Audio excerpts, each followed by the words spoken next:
let's start a little bit by talking about NFL. Lots of stories going on. I think last time we were together, we touched a little bit on maybe it happened afterwards. I don't remember. You guys could remind me. But the Browns finally trading Baker Mayfield to the Panthers. Of course, that was inevitable that they were going to get rid of him after the signing to Deshaun Watson. But the ruling came down today from the independent arbitrator, the judge, ruling that Watson would get a 6-game suspension due to his sexual harassment or sexual assault charges. So I guess I'll throw that out there. And are you guys surprised by 6 games? Do you think it should have been more? Do you think it would have been more? What are your thoughts on that? Well, I think he should be ecstatic. Of course he is. Well, I would just kind of assume that it would either be indefinite or the full season, just because of kind of their NFL's history and all the stuff, all the allegations and stuff like that. So I was a little bit surprised that it was only 6, but then again, I guess it wasn't the NFL that handed this down; it was the independent arbitrator. So, right, I'm sure the NFL wanted the full season or something like that, but. Then again, like I said, I was surprised with it, but it's probably about right because I mean, again, I've just kind of been staying from afar what's been going on, not really following or reading that much about it. But it's kind of clear that he probably did some nefarious activities, but there's no real like hard proof of things he did. So like, you know what I mean? So I don't know. I don't know if you can just go the full season for a lot of just like speculation.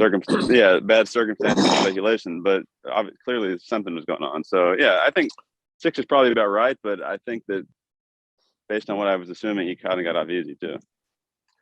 Well, yeah. I mean, go ahead. Go ahead. No, you go ahead. No, go ahead. No. I asked for your input, so go ahead first. Well, it sounds like they had this NFL disciplinary officer, Sue L. Robinson, imposed the suspension. And I guess it says this person ruled that he violated NFL's personal conduct policy. So right. I'm assuming this has nothing, not nothing, but they're saying he violates some NFL policy, right? As a result of these allegations or something. That I guess my point is I'm a little confused. Like, does the NFL, because I know this has come up with other people in the past too, when they get into trouble with the actual law, the NFL then like investigates and suspends. Like, does the NFL have their own like little investigatory team? Like, I feel like I mean, like, I don't know. I think they probably do, yeah, right? Yeah, which is strange, they do, yeah, right. It's like it's a sports league. Like, I feel like wouldn't it be a lot simpler? I know the NFL has to have like conduct policies in their for themselves, I guess, but. And I assume if you break a law, you're probably ipso facto broken one of the NFL's conduct policies. But I feel like it would just be simpler, wouldn't it? If they just said, it would just be a lot simpler. I feel like if they just said, listen, if somebody's convicted of a crime, then we suspend them. If they're not convicted, we're not going to do like it. Just leave it into the justice hand, the Justice Department or the United States law. I've always said that. Like that's how it was under Paul Tagliabue. Like.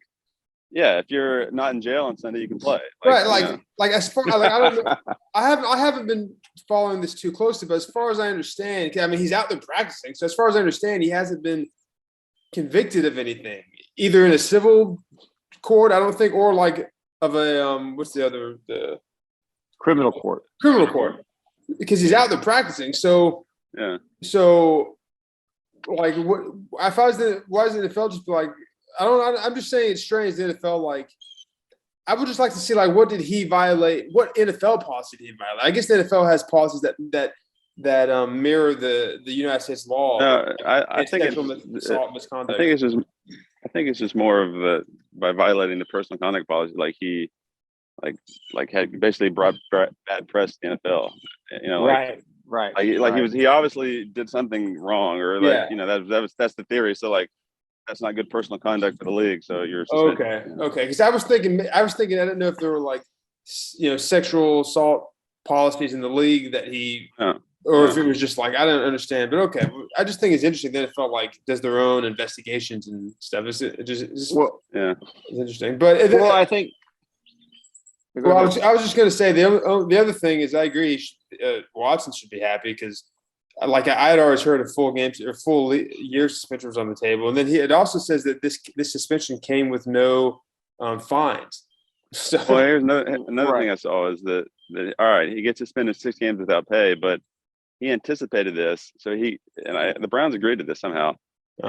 They worked it out where his base salary this season is $1 million, so he only loses like $300,000 out of this. All the other money was signing bonus money. Right. Like he got, you know what I mean? Because he got the 230 guaranteed, but this season he's only making $1 million in salary. I got you. That's what he's losing. Yeah. Yeah. Right. Interesting. Yeah. Well, and also let me shed some historical perspective on it too. You see, back in if you guys remember back in 2011 when there was a strike, or I guess I would call it a strike. Yeah, lockout more than anything. And at that point, there was actually some danger that the season would not get started. It was kind of a last minute settlement. Okay. Yeah. Well, back when they settled that, the NFL kind of made a very coy move.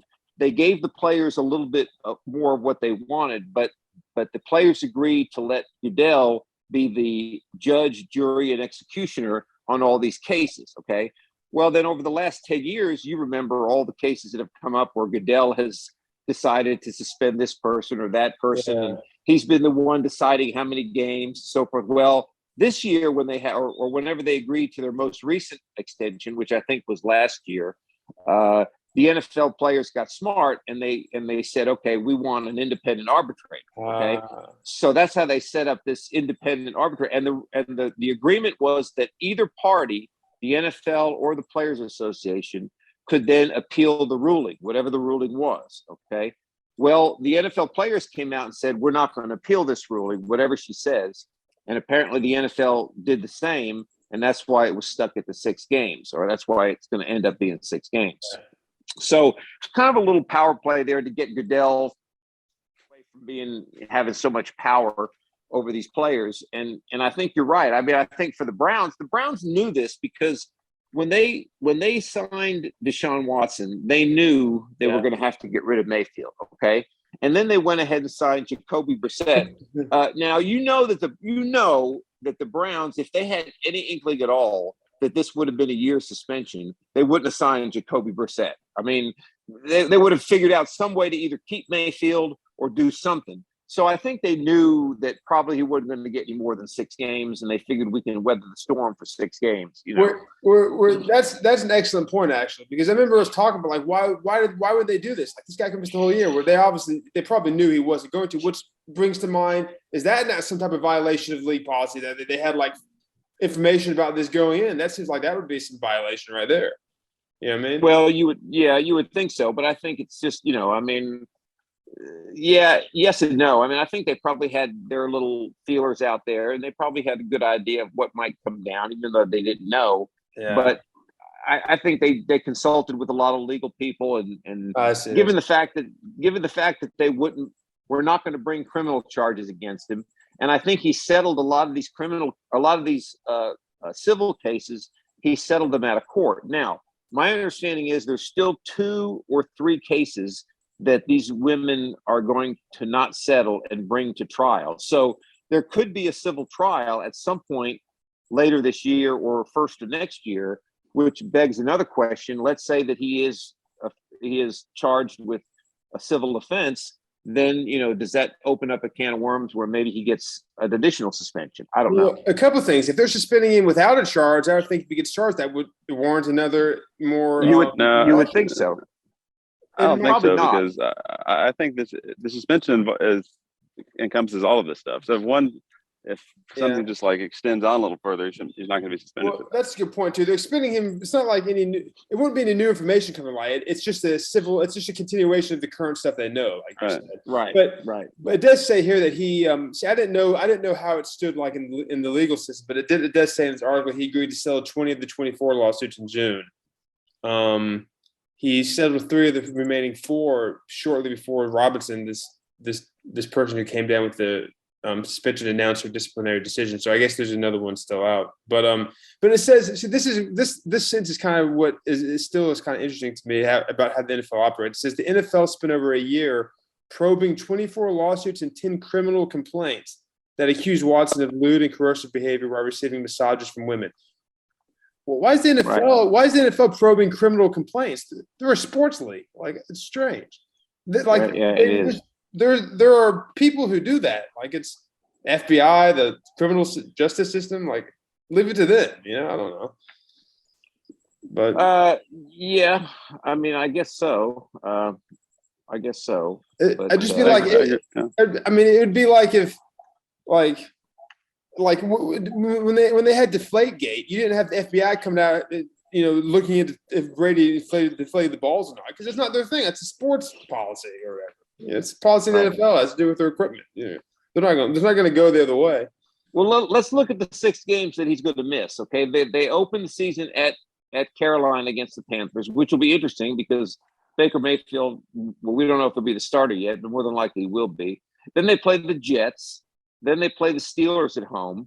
Then they're at the Falcons, home against the Chargers, and home against the Patriots. So 4 of their first 6 games are at home, which helps them. You have to figure they have a chance to beat the Panthers, the Jets, the Falcons. And very easily they could come out of those first 6 games 3-3, and then he comes back to play the Ravens and the Bengals, which are 2 big division opponents. So I think they're going to come out of this smelling like a rose, really. They'll be fine. Yeah, they're not gonna. Their season's not gonna go down the drain after because of those. No, not with those 6 games. No. Yeah, or let's put it this way: if the Browns' season is going to go down the drain, it's not going to be because of this. It's just going to be because they're the Browns. Right. Yeah. Exactly. I mean, I think that's obviously the case, and so I think they're going to be fine, and we'll see what happens. I mean, they got a great running game. They got a good offensive line. The question is, can their defense hold up? They should be a contender. Yeah, I shouldn't have. I kind of belittled them. I guess they are pretty. They're getting better. They're pretty good, I guess. But yeah, whatever. they are.